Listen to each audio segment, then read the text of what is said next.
Muy buenos días para todos ustedes, gracias por estar aquí presente el día de hoy. Señores, ayer el presidente Donald Trump tuvo 3 rallies. Imagínate la cantidad de trabajo que tiene Donald Trump en este preciso instante y el día de hoy va a ser 3 rallies más ante las elecciones del día de mañana.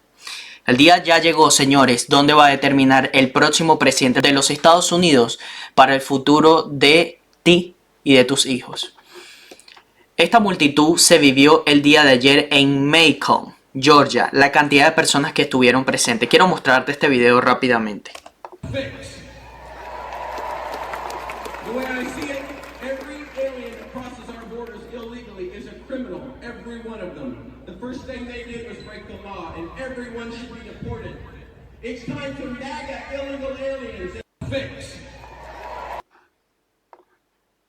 Sí, amigos, ahí pueden observar la cantidad de personas que estuvieron presentes. Georgia President Trump arrives to the beautiful Macon, Georgia. Miren esto.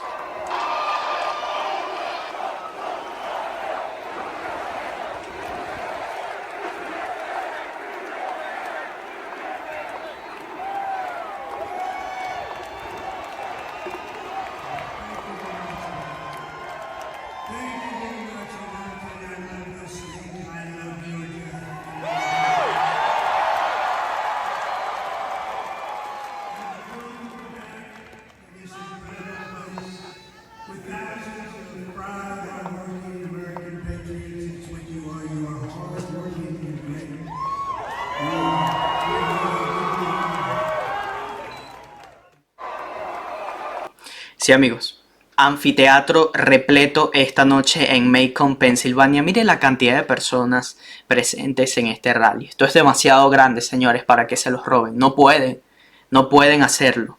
No pueden hacerlo.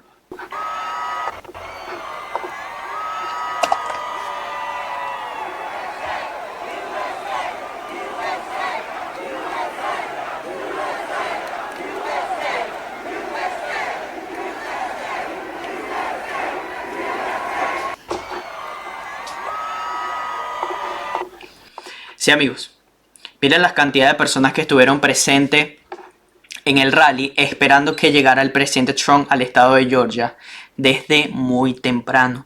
Las personas están madrugando para poder tener un puesto en el estadio, ya que la cantidad de personas presentes es inevitable. JR Capital pronostica una victoria de Trump con 297 votos electorales frente a 241 votos electorales de Kamala Harris en 2024. El analista que acertó en 2016 y en el año 2020 asegura que Trump recuperaría estados claves, consolidando su ventaja sobre Kamala Harris. Mientras tanto, te voy a mostrar en este momento el rally del presidente Trump en Macon, Georgia, que fue a todo dar. Traducido en español para todos ustedes. Vamos a escuchar. Thank you very much, everybody. Thank you very much, and I'll tell you, I love this state. I love Georgia. I love Georgia. And I'm thrilled to be back in this incredible place with thousands of proud, hardworking American patriots. That's what you are. You are hardworking. You're great. We know how good you are. And we're bringing this country back fast. We're going to bring it back fast. I'd like to begin by asking you a very simple question. Are you better off now than you were 4 years ago? With your vote on Tuesday, I will end inflation. I will stop the invasion of criminals coming into our country. And I will bring back the American dream. We're going to bring back the American dream. We're just 2 days away from what will be the most important political event in the history of our country. I believe that. But you have to do one little thing. I don't want your money. I don't want anything. The only thing I want is get out and vote. Just get out, finish it. You know, we're on the 5-yard line, maybe even the 1-yard line. We're right there. We had a tremendous number of early votes, a record-setting number, records like nobody can believe.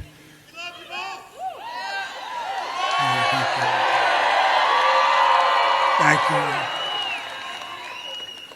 But all I can say is On Tuesday, just go out and vote, and we're going to close this thing out, and it's going to be party time. It's going to be party time.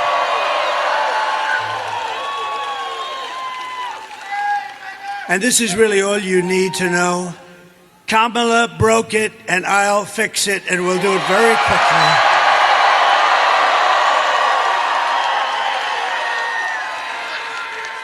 America will be bigger, better, bolder, richer, safer, and stronger than ever before. We start from a very bad place. We're a nation in decline. We're a nation in decline like we've never seen a decline. What they've done to our beautiful country is just so horrible. And we have so many senators, so many congressmen and women, and we have so many great people in the audience, and they're working with me. We're going to bring this back like never before. Nobody's going to believe it. We're going to drill, baby, drill. We're going to bring it back so fast. This election is a choice between whether we will have 4 more years of gross incompetence and failure, or whether we will begin the 4 greatest years in the history of our country. This will be the golden age of America. What a beautiful, isn't that a beautiful term? Think of that, the golden age. This will be the golden age of America. Think of that, how beautiful that sounds, and it's true. Remember, we have more liquid gold under our feet than Saudi Arabia, than Russia, than anybody.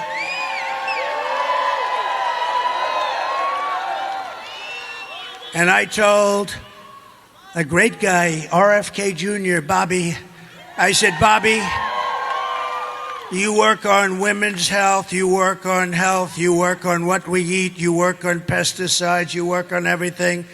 The one thing you have to let me do, Bobby, I got to work the liquid gold. You're not going to touch that. We don't want too much advice.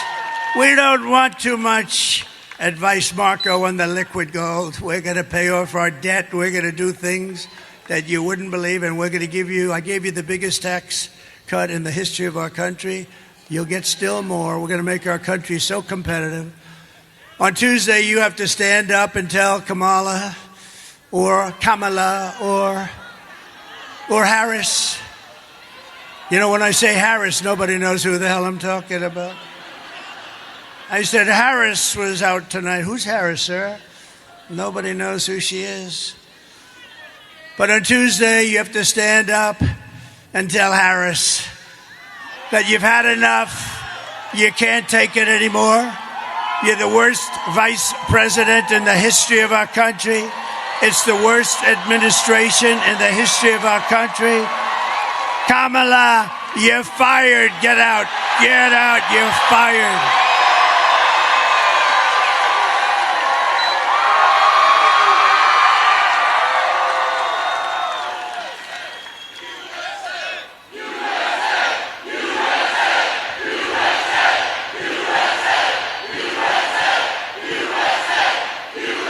Thank you very much. Thank you very much. This is a big place. This place is packed, and you have more people outside. I always ask this. Would anybody like to give up their ticket to somebody outside? No? Would anybody like to hand over their gun to Kamala? Is there anybody, one person in this giant, tens of thousands of people, one person would like to hand out their gun? You'd be famous for the rest of your life. That's what she wants. She wants to confiscate your guns. You know that. With your vote, we are going to win Georgia. We are going to defeat Kamala. And we are going to make America great again. Over the past 4 years, Kamala has orchestrated the most egregious betrayal that any leader in American history has ever inflicted upon its people. What she has done is not acceptable. It's so bad. She has violated her oath, eradicated our sovereign border, and unleashed an army of gangs and criminal migrants. I mean, we have migrants pouring in here by the tens of thousands that are criminals from jails, from mental institutions, terrorists. They come from mental institutions, and they come from insane asylums, and they come from all around the world, from Venezuela to the Congo. Lots of people coming from the jails of the Congo, stealing countless American lives, and they do nothing about it. These are open borders. They come in totally unchecked and unvetted.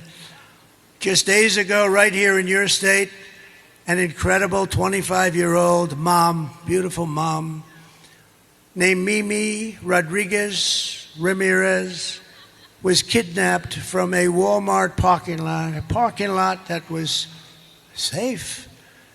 She was horribly abused and murdered, violently murdered. A week later, her body was dumped on a road, was found by the police in condition that they said they've never seen anything like that before. The animal who murdered Mimi was an illegal alien who came to Georgia to maim and kill people. It made no difference who they were. Mimi leaves behind a 9-year-old daughter and her absolutely wonderful mother, Carmen. Yesterday, my friend, a very wonderful man and a very patriotic and philanthropic man, he had the fortune to make a lot of money, and he gives a lot of his money away. He's just very amazing. In fact, he made contributions to Georgia with your hurricane problems, and he made tremendous contributions to North Carolina, Alabama. Think of all these states, Tennessee, South Carolina, Florida. What a horrible thing that was. But my friend's name is Steve Witkoff, and he reached out to Carmen when he heard about it. And I'd like to ask Steve, he doesn't know I'm going to do this, and he may not want to speak in front of 40,000 people because I don't know if he's ever done it before. But Steve is just this incredible guy, and if it's okay with you, Steve, I'd love to have you come up and say some wonderful things about Mimi and Carmen and that incredible family that's been decimated. Steve Witkoff.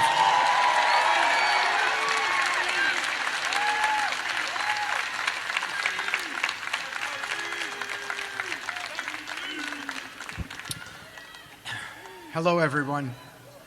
The President is a lifelong friend of mine, and he is one of the best men I have ever known.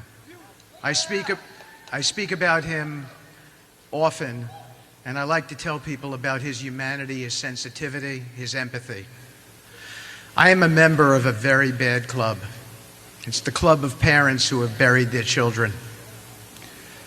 When my son Andrew died, there was one person who supported me unconditionally. That was President Trump and his wife, Melania.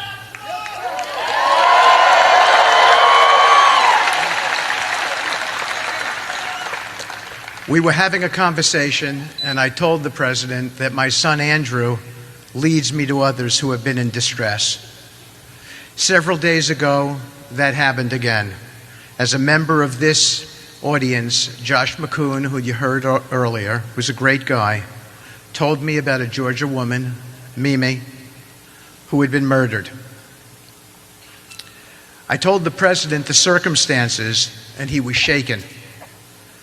He asked me what we could do about it and told me to reach out to the family and do whatever we could. I flew to their home tonight to pick them up and bring them here, and they are here tonight.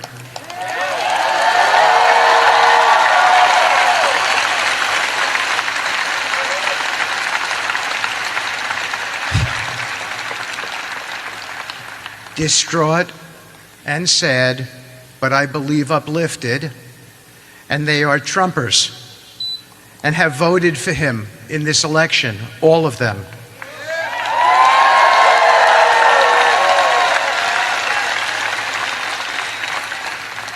Because they remain hopeful, as they told me earlier, that even after this terrible tragedy, this president, when he becomes president on Tuesday, can bring us out from the abyss.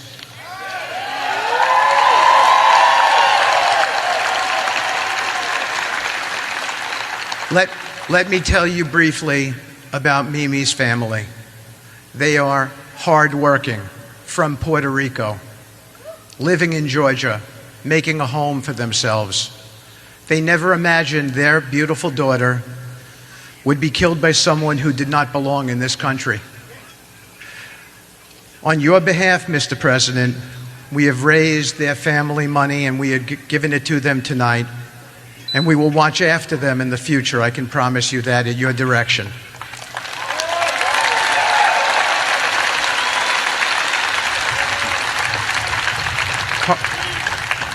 Carmen, please come up to meet the next President of the United States.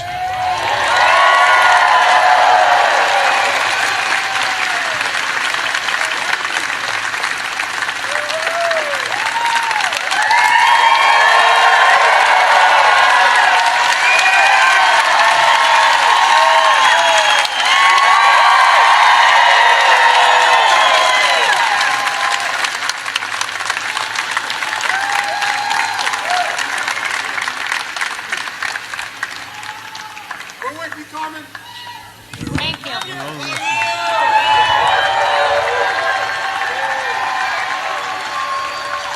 My name is Carmen Ramirez. I'm the mother of Minelli Zoe Rodriguez Ramirez. She was murdered the last Tuesday. I lose my daughter, but I don't lose my faith. And I know Donald Trump is the best choice for the USA.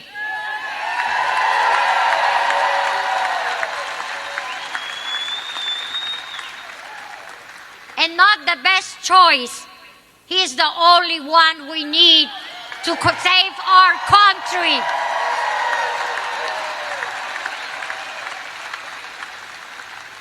I just want to let you know that everybody have to go and vote.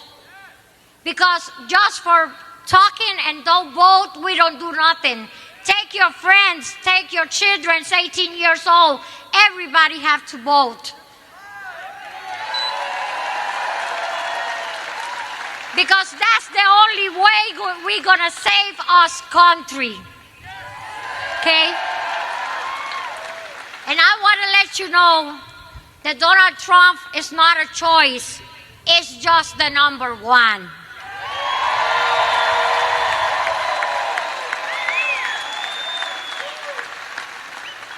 And Jesus let me come over here today to let you know that I have a 25 years daughter with a lot of life. And somebody stopped her life. And we have to stop with this and keep going with Donald Trump.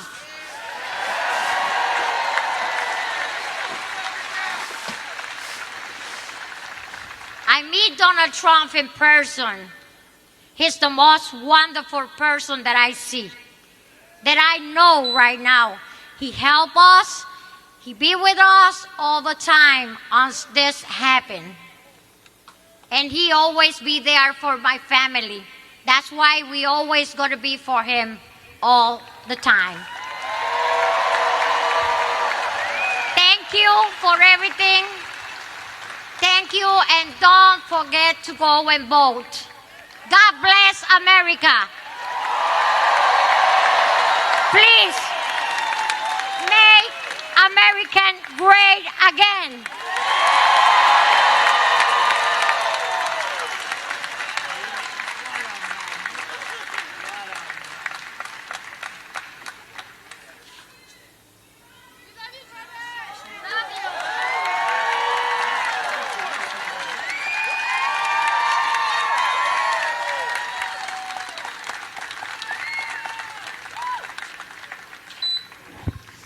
Wow, what a job. What beautiful words. Can you imagine? I don't think it's her first language, and she spoke better than any person whose language is that particular language. That was incredible. Wow. And I can tell you, Carmen, that Mimi is looking down on you right now, and she is so proud. She's up there in the beautiful sky. well beyond the clouds, and she is so proud of you. What a job you did. Well, it's not easy either. Can you imagine through the grief to do something like that? And we are so sorry for your loss. It's unbelievable. We're going to get that stopped. We're going to stop it. This is happening every day. Soon it'll be every hour. It's just, we're going to stop it. We hold Mimi in our hearts forever. And we'll be your friend, Carmen. We'll be your friend and your family's friend. Thank you. Thank you very much. These terrible atrocities against our citizens are happening every single day in cities and towns all across America. I want you to hear directly from another mom, great mom also, wonderful woman who I met just a week ago. Border Patrol gave me this incredible endorsement. They said he's the greatest president in the history of our country. I said, does that include Lincoln, Washington? And yes, sir. But then I told the story, but then one of the guys got up and he's 37 years old. He said, he's the greatest president in my lifetime. I didn't like that. He was 37 years. I like the other one much better. The greatest ever. No, the Border Patrol is great. They're incredible people, and they gave us a full-throated endorsement. And they have every year, frankly. They always endorse me, and they're incredible patriots. Them and ICE and law enforcement and our sheriffs. Our sheriffs are great. Police all over the country. They are really respected by everybody, but they don't understand because they don't get treated properly. And we're going to treat them properly, and they're going to solve our crime problem very easily. It's what they want to do. They're dying, you know what? They're dying to do it. They watch these stores being robbed, guys walking out with refrigerators, 500 thugs going into a department store, cleaning it out, some of them with refrigerators on their back. And they want to do something, but they're told to stand down, don't even think about it. You'll lose your pension, you'll lose your house. You lose all your money, you lose your family. And we're going to free them up to stop the crime in our cities and stop the crime in our country. And they know, I have to say, you know, somebody said, well, how would you do this? Because obviously we have to deport these murderers and drug dealers and terrorists. We have terrorists coming into our country at levels we've never seen before. You know, in 19, if you look at the numbers issued by the Border Patrol, in 2019, a Trump year, and I don't even agree with these numbers. They said I had 0 terrorists. Oh, by the way, bring down that board, please. Just my favorite board in the whole world. My favorite board in the whole world.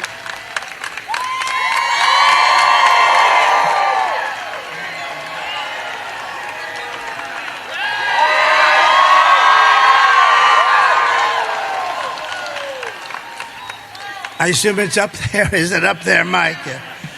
So, I love that chart. I love that graph. I sleep with it every night. I kiss it. I hold it tight. But it saved me, because if I didn't make that sharp turn to the right to look at it, I would not be with you tonight.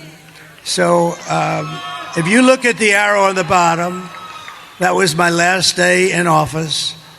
And after I left, all they had to do is leave it the way it was, remain in Mexico. You think it was easy to get Mexico to say, oh, sure. They said no. They laughed at me when I first proposed it. And within about 10 minutes, they were saying, we would love to do it, sir. I said, I'm going to put tariffs on every car and everything you send into the United States if you don't do it. And they not only that, they gave us thousands, tens of thousands of soldiers free of charge, everything free. I wanted it free. And tremendous crime is coming through. But that was in 2019. They said we allowed 0 terrorists. It had terrorists 0. And it was good, but I think it has to be a little bit. But the following year, it was 16 or 19 terrorists. Now it's thousands of terrorists. They're coming from the Middle East and all over the world. Some of the worst in the world. We know the names. We have no idea where they are. But our local law enforcement does, you know. People say, well, how are you going to ever find? Our local sheriffs and law enforcement people are incredible, and they're dying to do the job. I will invoke the Alien Enemies Act of 1798. Can you imagine? That's when they ran it a little tougher. They weren't so politically correct in 1798. To target and dismantle every migrant criminal network operating on American soil. And if they come back into our country, it's an automatic 10 years in jail with no possibility of parole.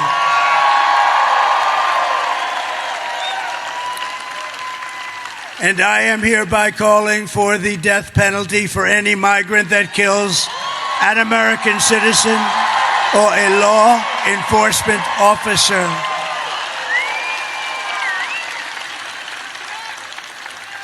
And I will immediately ban all sanctuary cities in the United States of America immediately.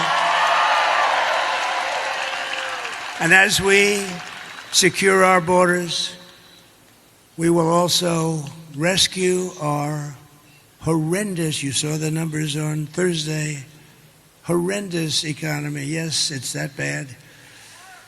I always said that if it's going to happen, let it happen on their terms. The numbers were the worst that I've ever seen. 4 years of Kamala and Sleepy Joe have delivered nothing but economic hell for American workers. Her inflation disaster has made life unaffordable and cost families over $30,000 a year in higher prices. That's inflation. That's what it's done. You know, inflation in a lot of quarters is called a country buster. It's a country buster. It busted Germany many, many years ago. Germany was busted with rampant inflation. It's a country breaker, country buster like almost nothing else. And yet, it's number one rated on the polls, inflation and the economy.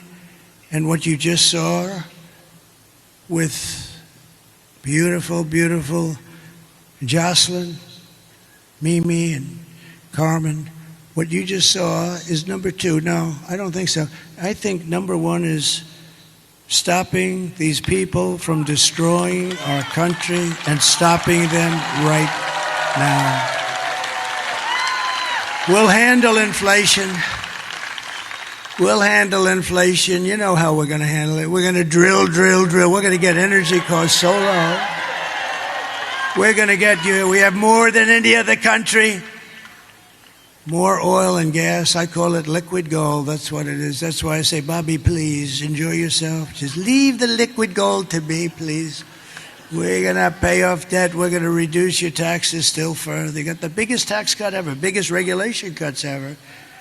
We had a great administration, and I will say that I got you into no wars with countries that you've never heard of, and yet I defeated ISIS. I rebuilt our military, and I defeated ISIS in about 4 years less than these stupid generals like Milley and Kelly and Mattis. Sir, it'll take approximately 5 years to defeat ISIS. How about we did it in about 4 weeks?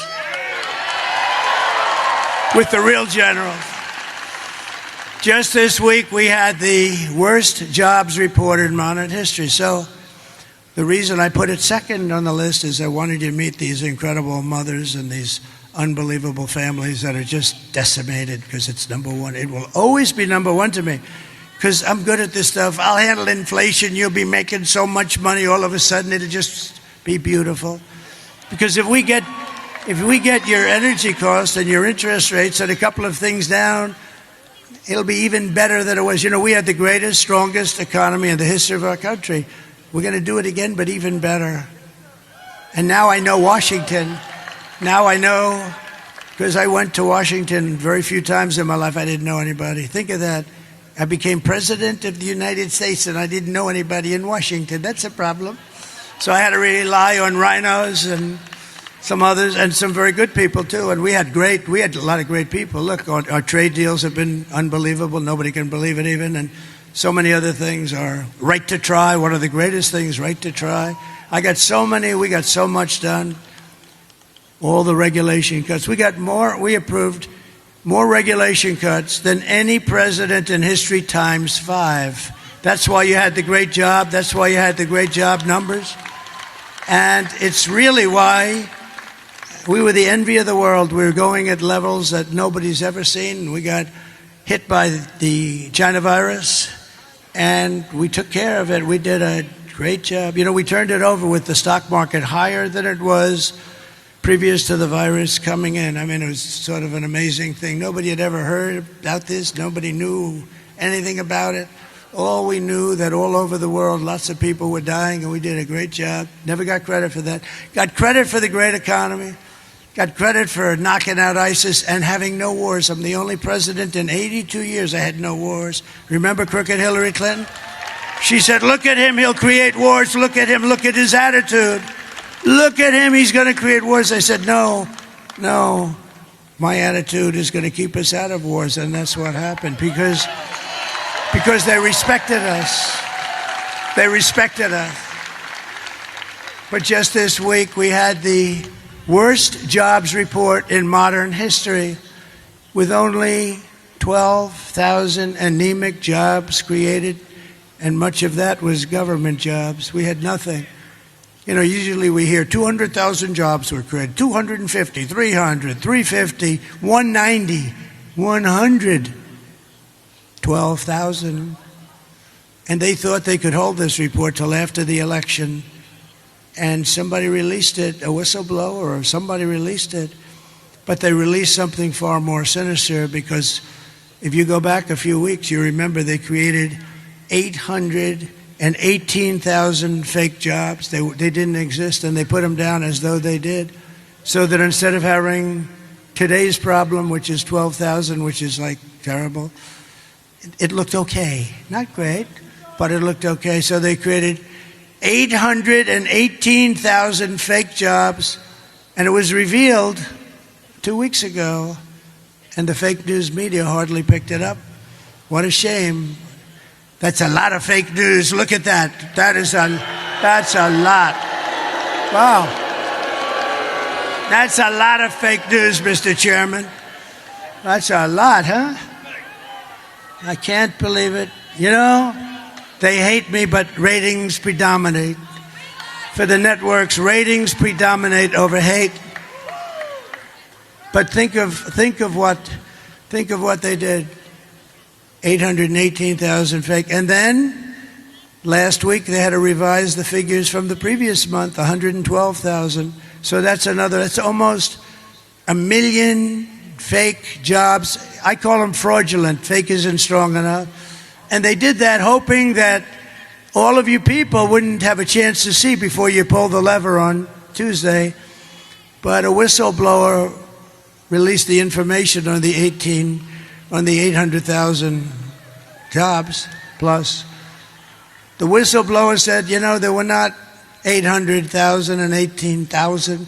You add them up, and then you add 100, and think of it, 112,000 jobs.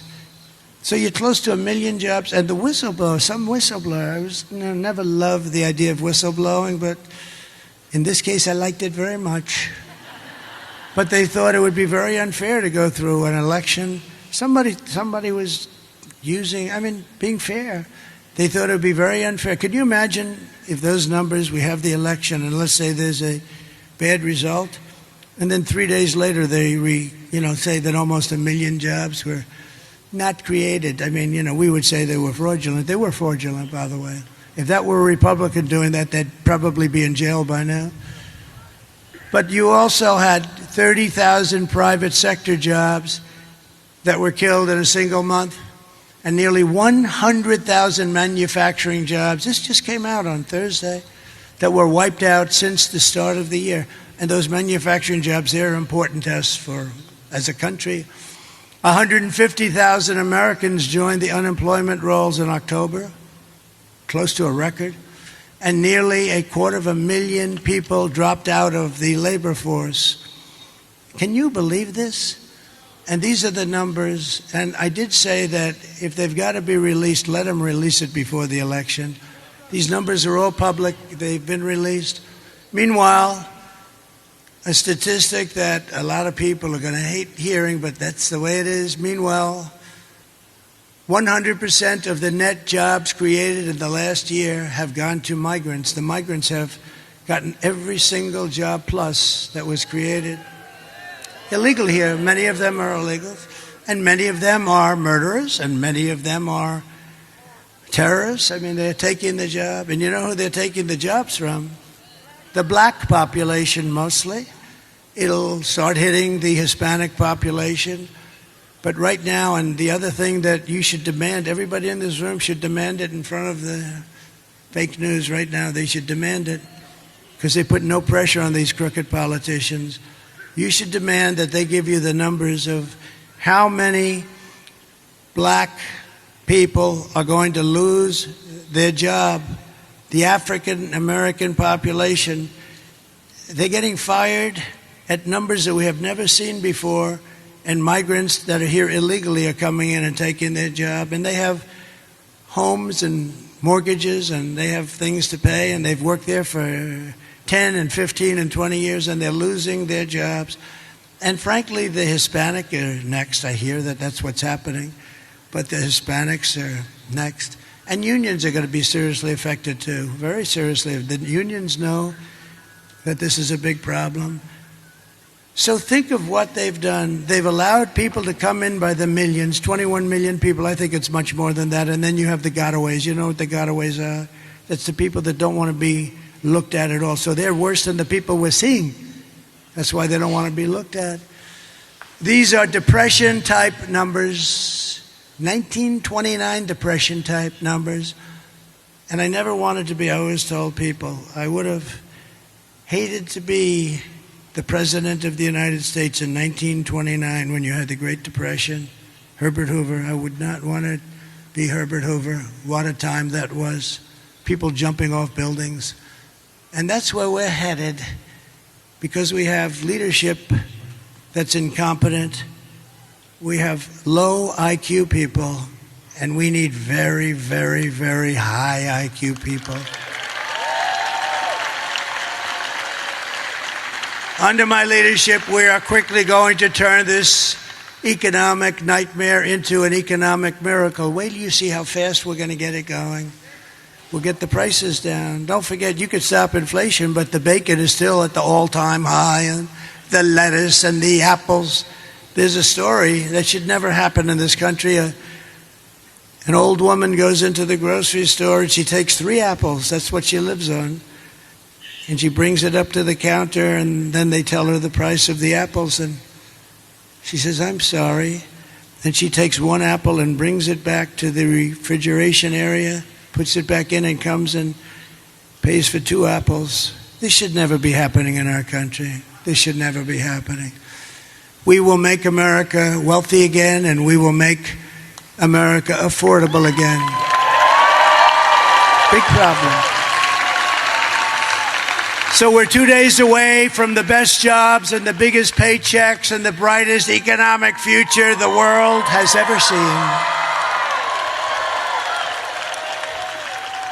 Kamala talks about fixing the economy, but why doesn't she do it? She said the other night, yes, I'm going to fix the economy. Why the hell don't you do it? She's always saying, I'm going to do this, I'm going to do that. The best was today, though. She was going to fix something else. When I get into office in January, do it now. What are you waiting for? It's all a big con. She's not going to do anything. She's incapable of doing it. Kamala's plan will impose the largest tax hike in American history and raise taxes on the typical American family of 4 or 5 by more than $3,000 a year. Congratulations. You know, all my life, I've always found politics fascinating. I never knew I'd be a politician. I still like to try and get away with saying I'm not. But I guess after 9 years, I guess I am. It's all right. But you know, all my life, I've watched politicians run for office. And all my life, they've been talking about cutting taxes. We will cut taxes. We will cut taxes. And oftentimes it turned out, frankly, they weren't able to do it, or it wasn't true, but they turned out. But I've never seen a politician run and say, we're going to raise your taxes and have people vote for them. We are going to raise your taxes. You're paying far too much already.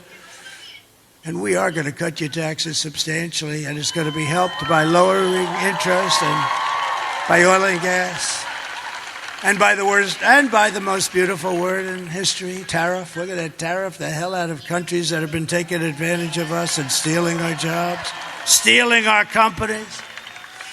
My plan will be massively to cut taxes for workers. We're going to cut their taxes and small businesses, and we will have, quite simply, no tax on tips, no tax on overtime, and no tax on Social Security benefits for our great seniors.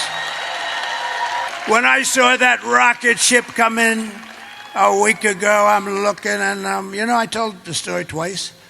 I'm looking at that rocket ship, and I'm on the phone with a very important person, very, very important. Even all these senators, even Herschel Walker would be impressed with him. Not that, Herschel wouldn't be that impressed. Herschel is, by the way, you're the greatest, Herschel. What a good man. They didn't treat him fairly. They didn't treat him fairly. Herschel was very fast, very big, very fast, but he would always run around. But if perchance you couldn't run around, he would run through people I've never seen. He would carry 4 coal miners' sons on his back for like 12 years. They didn't know what. They're banging him, and they couldn't touch him. Really, maybe one of the top 2 or 3 in the history of football. We were really great. Remember, they played here in your state, the ballad to Herschel Walker. They're playing the ballad to that guy, and all he wanted to do is play football. He's a good person with a great wife and family and everything, and we love that you're here, Herschel.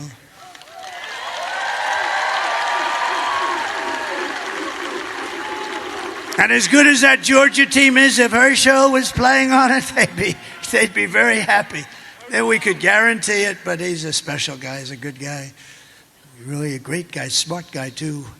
So they would take all of the things that we're doing and they put them into a hopper, and what they do is destroy our country, and we're not going to let it. We're going to bring it back. We're going to create millions and millions of jobs. We're going to get those countries and to leave our companies alone. We're not going to do it. And if you're going to play games and if you're going to steal from us, our companies, and give us unemployment and busted companies, we're not going to let it happen. And if it does happen, we're going to tariff you the hell out of business. We're not going to let it happen. It's not going to happen.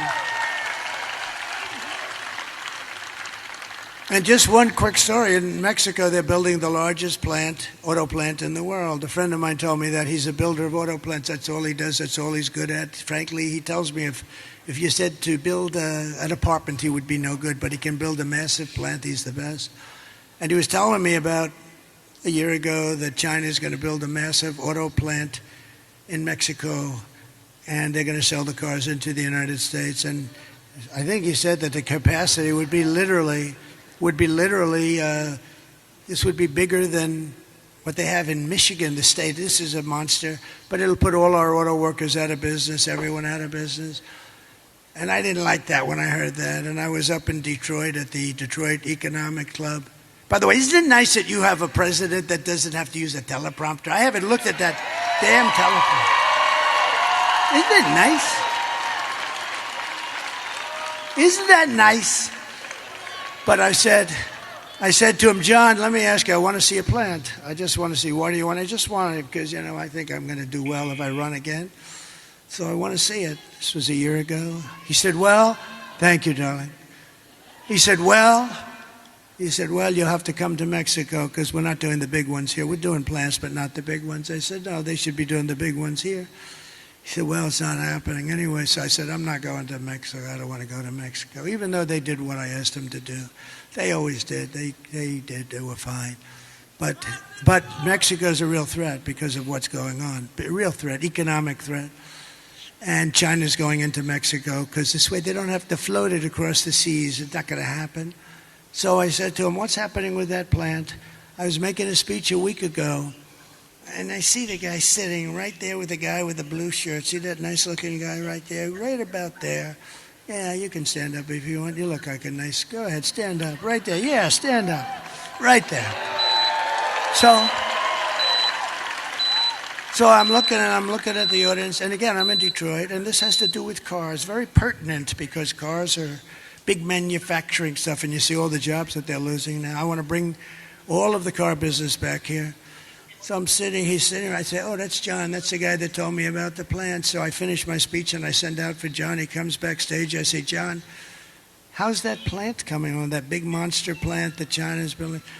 Sir, they've decided they're not going to build it because they think you're going to be elected president. And if you're elected president, you're going to put tariffs on all these cars of 100%. And they're not going to be able to sell one car into the United States. And I said to the state of Michigan, you're so lucky, no wonder I'm leading Michigan by a lot. No, but there's a big thing. I mean, I said you're going to be paying tariffs like you wouldn't believe, and it's not going to be economic, and and they think I'm going to win. And they say if he wins, it's going to be impossible. Because I took in hundreds of billions of dollars from China. No other president took in 10 cents. Barack Hussein Obama took in nothing. He just talks. He talks all the time. Talk. And a terrible thing happened 2 days ago. I've always treated his beautiful wife, Michelle, I've always treated her with great respect. But she hit me hard over the last. What was that, front row Joes? Look at the front row Joes. They've been to like 300 rallies.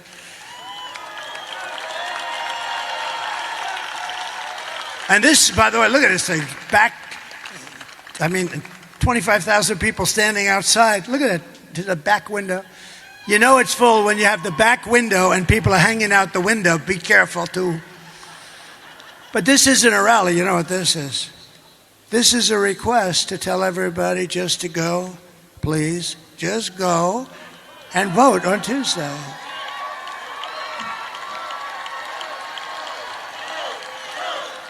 This is not a rally. It should be a rally. But we want you to go vote. So I believe in America first. It's going to be America first. And you don't hear that often. But our country is going to be so successful. It's going to be so rich. Your taxes are coming down. Your jobs are going up. And we are going to indeed have an economic miracle. And it's not going to be that hard. And it's really something that others do to us, the smart ones.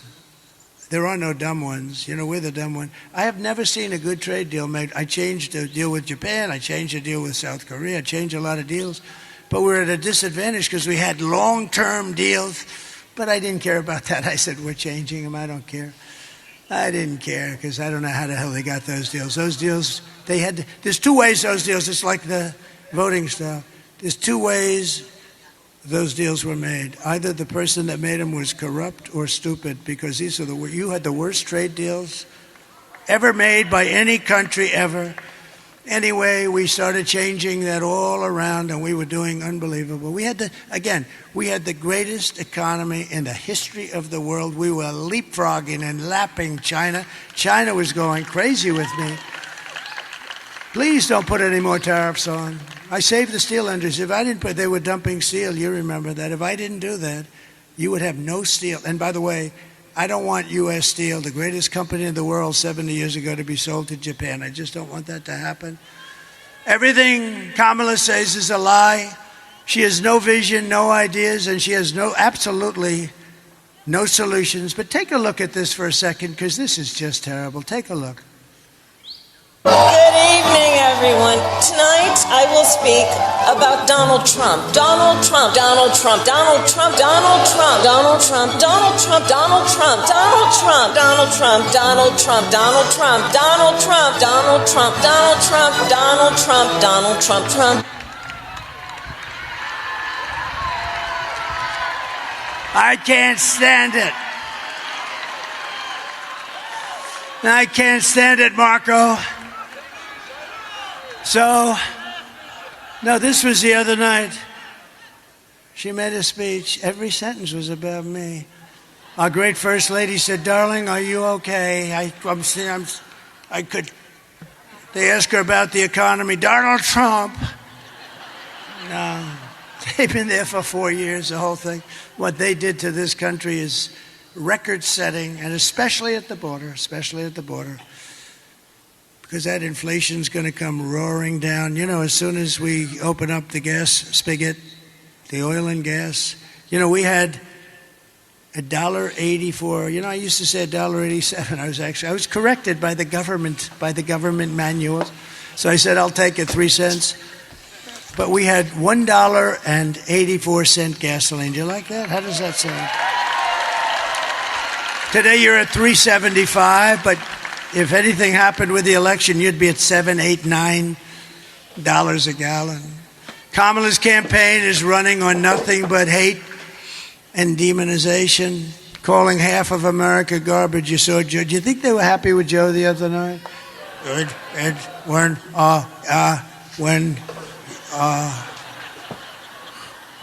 His people are garbage. They are garbage. Oh, I said, oh, is he screwed now with them? He says. That's lasted from now until Election Day.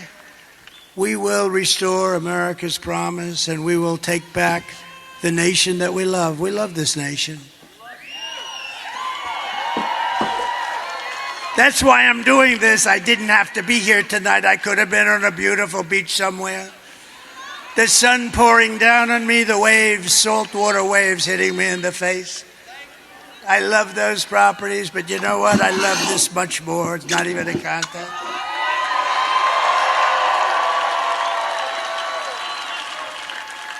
Many people have said, if you had it, because they've treated me terribly, you know. Look, they treated Andrew Jackson, President Andrew, a great general and a good president. They treated him the worst up until me. They treated Abraham Lincoln is considered the second worst. They treated him but he was in a civil war, in all fairness. I guess that makes sense, right? He had a civil war. But now I think there's no question about the fact that I got treated the worst. Think of it. And it did. I mentioned before. I got treated worse than Alphonse Capone, one of the greatest killers in the world. Scarface. And my father's looking down. Probably he's looking down, but my mother is definitely looking down. My father, you know, a little questionable. But no, he was a tough guy, but he was a great guy and a good guy.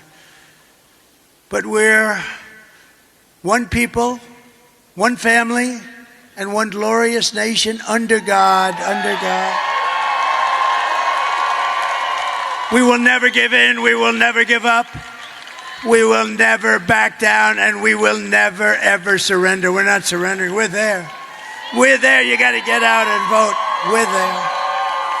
We're actually on the 1 yard line. Let's go get out and vote. Everybody vote, vote, vote, vote. Together we will fight, fight, fight, and we will win, win, win. We're going to win. November 5th will be the most important day in the history of our country. And together we will make America powerful again. We will make America wealthy again. We will make America healthy again. We will make America strong again. We will make America proud again. We will make America safe again. And we will make America great again. Thank you, Georgia. Thank you very much. God bless you.